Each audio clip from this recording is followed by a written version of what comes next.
యెహోవా దయ వలన నేనొక మనుషుని సంపాదించుకున్నాను. తరువాత ఆమె అతని తమ్ముడైన హేబెలును కనెను. హేబెలు గొర్రెల కాపరి కయీను భూమిని సేద్యపరచువాడు. వారు యెహోవాకు తమ అర్పణలు తెచ్చిరి. యెహోవా హేబెలును అతని అర్పణను లక్ష్యపెట్టెను. నీకు కోపమేలా?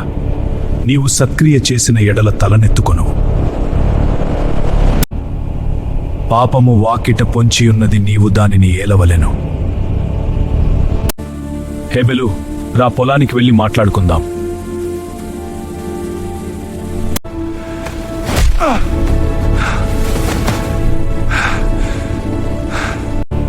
నీ తమ్ముడైన హేబెలు ఎక్కడున్నాడు? నేనెరుగను. నా తమ్మునికి నేను కావలివాడనా?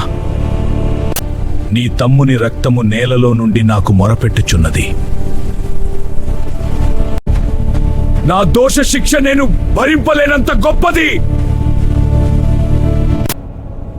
ఎవడైనను కయీనును చంపిన ఎడల వానికి ప్రతిదండన 7 కలుగును. అప్పుడు కయీను యెహోవా సన్నిధిలో నుండి బయలుదేరి నోదు దేశమునకు వెళ్ళెను.